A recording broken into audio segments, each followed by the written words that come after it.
آج سے کم و بیش 3 دہائیوں قبل 1981 سن عیسوی میں قائم ہونے والی تبلیغ قرآن و سنت کی عالمگیر غیر سیاسی تحریک دعوت اسلامی، شیخ طریقت امیر اہل سنت حضرت علامہ مولانا ابو بلال محمد الیاس عطار قادری رضوی ضیائی دامت برکاتہم العالیہ نے شہر شہر نگر نگر گلی گلی جا کر لوگوں کو آقا دو جہاں صلی اللہ تعالی علیہ وآلہ وسلم کی سنتوں سے روشناس کرنے کا بیڑا اٹھایا۔ الحمدللہ عز وجل آپ دامت برکاتہم العالیہ کی مثبت سوچ اور شیریں گفتار نے کثیر لوگوں کے ذہنوں کو اسلامی روش پر گامزن فرمایا، اور آپ دامت برکاتہم العالیہ کے آڈیو بیانات سے بھی نہایت کارگر تبدیلیاں رونما ہوئیں۔ چل جائے گی یہ جوانی جس پہ تجھ کو ناز ہے، تو بجا لے چاہے جتنا 4 دن کا ساز ہے۔ 2008 سن عیسوی میں جب الحمدللہ عز وجل دعوت اسلامی کے شعبے مدنی چینل کا آغاز ہوا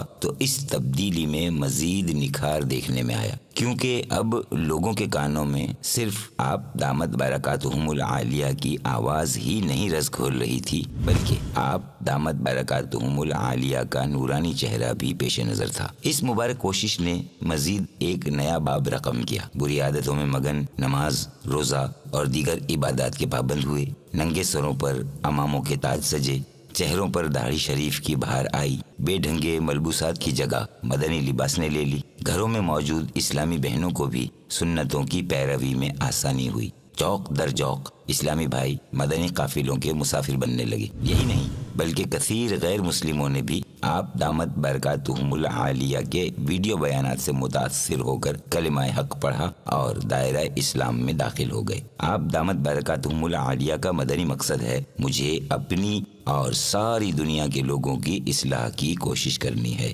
انشاءاللہ عز وجل۔ آپ بھی امیر اہل سنت دامت برکاتہم العالیہ کے بیانات اور دیدار سے فیضیاب ہوں اور اپنے علم و عمل میں اضافہ فرمائیں۔ دیکھیے امیر اہل سنت کا سنت و بھرا بیان انگلش سب ٹائٹل کے ساتھ بروز جمعرات مدینہ منورہ میں رات 7:30 بجے اور پاکستان میں رات 9:30 بجے مدنی چینل پر۔ صلو علی الحبیب صلی اللہ تعالی علی محمد۔ مجھے اپنی اور ساری دنیا کے لوگوں کی اصلاح کی کوشش کرنی ہے انشاءاللہ۔